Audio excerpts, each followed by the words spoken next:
la cultura que estamos empezando a estudiar hoy día también se ubica en la costa, en el mismo departamento donde se ubicaba la cultura Paracas, o sea, departamento de Ica, pero más al sur de Ica, casi el límite con el departamento de Ica. ¿Ya? Este lugar o esta provincia de Ica se llama Nazca, y es el mismo nombre, esta provincia toma ese nombre por la cultura que se va a desarrollar ahí, que es la cultura que vamos a empezar a estudiar hoy día. Entonces estoy hablando de la cultura Nazca, ¿no? La tercera cultura que vamos a estudiar, ya hemos estudiado Chaví, ya hemos estudiado Paracas, ahora hemos estudiado Nazca. En el caso de Nazca, acá no es Julio César Tello el descubridor del mundo, sino el otro personaje contemporáneo, Tello, la misma época de Tello. No era peruano, pero tenía los mismos intereses, ¿no? Averiguar, estudiar, encontrar todos los vestigios, las ruinas arqueológicas o todo lo que pueda desentrañar un poco más cómo era la vida en el antiguo Perú. Y bueno, en esta región se va a dar con la sorpresa y va a ser el descubridor de esta cultura, ¿no? Estoy hablando de Max Uhle, ¿ya?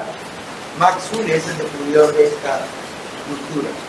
Ahora, la cultura nazca se caracteriza por los habitantes de esta cultura, se caracterizan por el ingenio que tuvieron para poder sobrevivir en el desierto. Porque esta cultura, esta ciudad, este pueblo construyó sus viviendas o desarrolló su cultura en medio del desierto. Y no estaba cerca del mar. La cultura Paracas estaba frente al mar, ¿recuerdan? ¿Recuerdan? La cultura Paracas estaba frente al mar. La cultura Nazca está muchos kilómetros más adentro. No estaba frente al mar, estaba en pleno desierto. Entonces, ¿cómo pudo sobrevivir? Bueno, hay un río, ¿no? Un río que baja de la sierra, al cual los Nazca comenzaron a ver la manera de poder conseguir agua de este río, pero el río estaba lejos del centro. La capital o la ciudad de los Nazca, que fue capital de los Nazca, donde se desarrolla esta cultura, se llama así. ¿Ya? Me hace acordar a alguno de ustedes porque para que me van. Caguachi. ¿Cómo se llama la ciudad? Caguachi. ¿Ya? Entonces, Caguachi, en medio del desierto, entonces el río a unos cuantos, será pues 1 kilómetro, un poquito menos de 1 kilómetro, que es bastante la distancia, pasaba este río, ¿no? Entonces, ¿qué hicieron los Nazca? Era complicado trasladar toda una ciudad a orillas del río, ¿no? O en todo caso abandonar la ciudad y construir una ciudad a orillas del río, ¿no? Entonces, los Nazca se van a caracterizar porque van a realizar obras hidráulicas. Entonces, ¿cuál es la obra hidráulica que van a realizar? Van a desviar el agua del río. ¿Me entiende?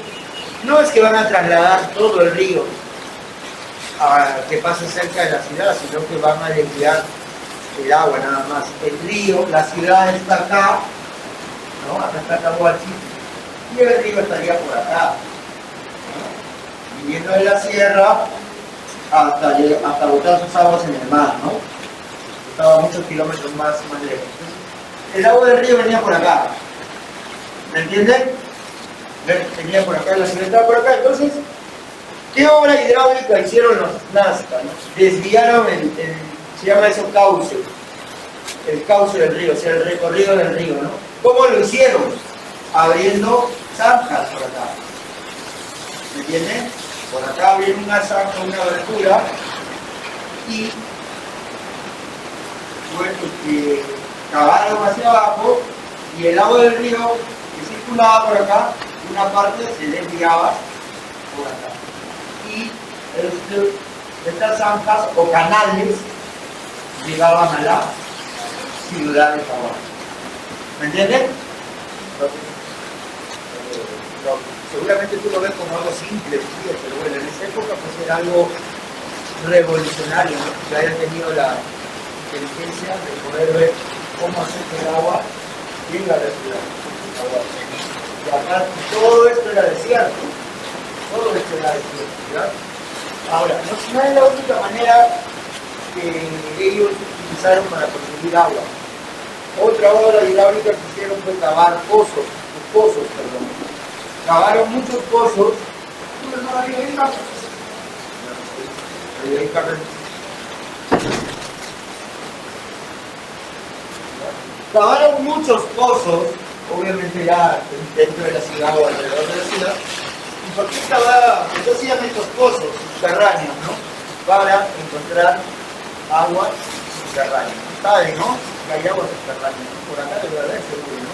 Pero ¿quién se va a poner a hacer pozos ahora en la actualidad cuando el agua nos llega de manera más fácil adentro del caño, nada más, ¿no?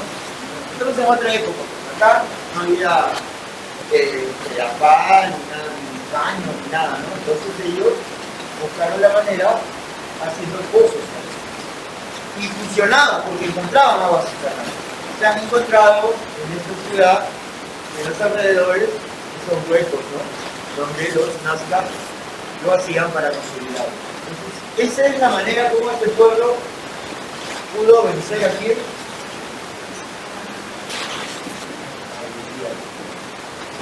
Pudo vencer al infierno, pudo sobrevivir en el infierno. ¿Ya?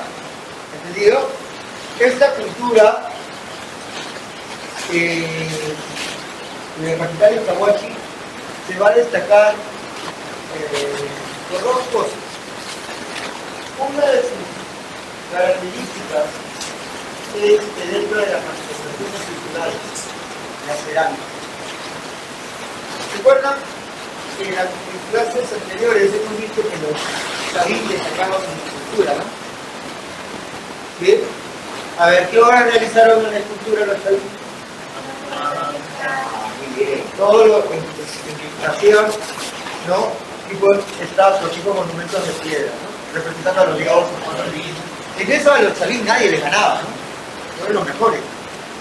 Luego, cuando vino Paracas, ¿cuál fue la manifestación cultural de los Paracas? La textilería. Haciendo los famosos mantos. En textilería nadie le ganaba a los Paracas. Eran los mejores. En Nazca, lo que vamos a ver, no eran ni escultores, ni eran textileros.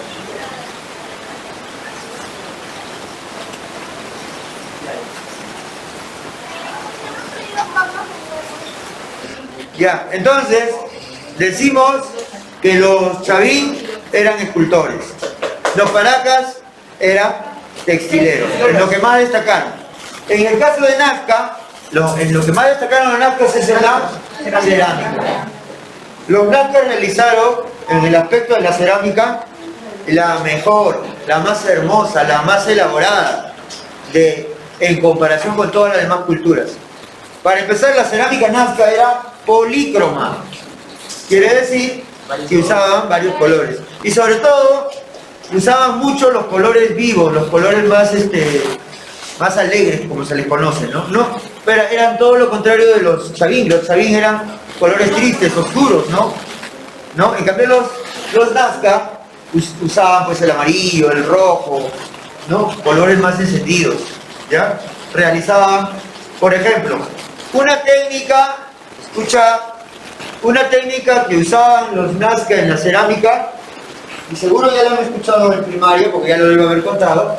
Esta técnica se llamaba horror al vacío. No sé si se acuerdan. ¿No se acuerdan? Ya, les hago acordar, ¿ya? ¿Qué quiere decir la técnica de horror al vacío? Esto está relacionado con la cerámica, ojo, ¿ya? Esa técnica quiere decir que cuando ellos elaboraban su cerámica, o por decir una vasija, hacían una vasija para juntar agua de repente, entonces esa vasija estaba completamente decorada. ¿Me entienden? Estaba completamente decorada, no dejaban nada vacío, nada sin decorar. ¿Entendido? Por eso esa técnica se llama horror al vacío, ¿no? Como que tenían ellos el terror de dejar algo sin hacer en la cerámica. Por eso le llaman así. ¿Entendido? Si yo pregunto eso en el examen, como no lo estoy dictando y de repente no lo dicto, pero yo ya te estoy explicando qué cosa quiere decir la técnica del horror al vacío. Que utilizaban toda la cerámica, decoraban toda la cerámica, ¿no? Pintándola o haciendo dibujos, porque hacían muchos dibujos en la cerámica, representando a los dioses, por ejemplo, o figuras geométricas. E incluso en la cerámica podían encontrarse algunas de las figuras que estaban en uno de los aspectos más conocidos de los nazcas, incluso se conoce más que la cerámica. Estoy hablando de las líneas de Nazca. En las líneas de Nazca que encontramos figuras de animales, ¿no? Figuras geométricas y algunas figuras que no se sabe hasta ahora qué significan. Entonces, dentro de la cerámica también se encontraban algunos de los dibujos que estaban en las líneas, ¿ya? Que eso, ojo, las líneas de Nazca no va a entrar al examen, ¿ya? Porque la línea de Nazca es una clase aparte. Para el semestral va a entrar, el de medio año, ¿ya? ¿Entendido? Ya, pero ya estamos adelantando. Entonces, ¿cómo fue la técnica del horror al vacío? Es decorar completamente toda la cerámica. No dejar nada vacío, no dejar nada sin decorar.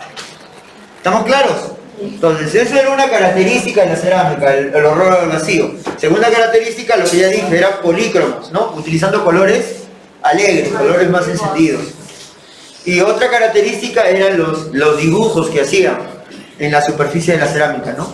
¿Qué dibujos dije? Figuras geométricas, figuras de los dioses, e incluso algunas de las figuras que estaban en las líneas de Nazca. ¿Está claro? Entonces, ya sabemos, ¿no? Chavín eran los mejores escultores, Paracas eran los mejores textileros, Nazca eran los mejores ceramistas, los más expertos en la cerámica. ¿Sí? Otra costumbre de los Nazca, que la vamos a ver en la hoja que les voy a dar, era una costumbre que también lo hicieron los Paracas, pero no con mucha notoriedad, se notó más en los Nazca. Los Nazca lo hacían más. Y seguramente algunos se va a acordar porque cuando le expliqué esto en primaria, también hablamos poco, pero lo hablamos, es la costumbre de las cabezas trofeo, no sé si se acuerdan. Las cabezas trofeo. Esto no tiene nada que ver con manifestación cultural, artístico, nada. Esto era una costumbre. Y está más relacionada con los guerreros, con la parte militar, ¿ya? Las cabezas trofeo, ¿no? ¿Qué hacían? Los Nazca, cuando se enfrentaban con algún pueblo rival, de repente se peleaban por el agua, porque recuerden que el agua era lo que necesitaban, ¿no? En medio del desierto. O porque los Nazca querían ampliar sus conquistas. Entonces, cuando ocurría esto y derrotaban a un pueblo vecino, entonces tomaban a los prisioneros, a los sobrevivientes o a los que estaban heridos, los terminaban de matar y luego les volaban la cabeza. ¿Ya? Les volaban la cabeza y luego, una vez de haber hecho eso, vaciaban toda la cabeza, ¿no? Imagínate que me corten ahorita la cabeza y dentro va a quedar que todos los órganos, ¿no? ¿No? Entonces sacaban todo. ¿Me entienden? Sacaban el cerebro, los ojos, todo lo que está por dentro. La cabeza se quedaba vacía. ¿Me entienden? Una vez que ya habían hecho eso, le cosían la boca, ¿no? Lo unían con espinas. La cosa es que la boca tenía que quedarse cerrada. Y después, tercer paso, le hacían un hueco acá en la frente, en el hueso, ponían una cuerda y hacían otro hueco por atrás, acá en el hueso, y salía la cuerda por ahí. Y luego ya tenían eso como si fuera una sonaja, ¿entienden?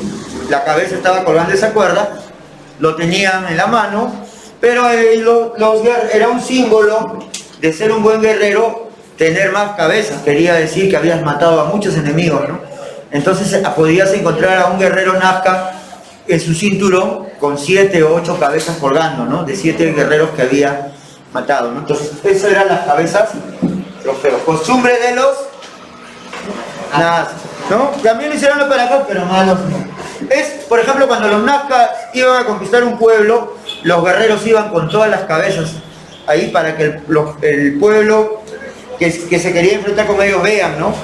y tengan miedo. Decían, si nosotros nos enfrentamos a los Nazca nos va a pasar lo mismo, no nos van a volar la cabeza también. O sea, lo utilizaban como un método para dar miedo y que ya no se les enfrente. También lo hacían como castigo con los esclavos, ¿ya? Porque eso del esclavismo ya había surgido desde la época primitiva. ¿Estamos claros? Muy bien. Vamos a entregarles esto de una vez. Miren que no estoy editando nada hoy día, ¿ya? Vamos a trabajar de frente. Sí, pero después vamos a editar. Vamos a trabajar de frente.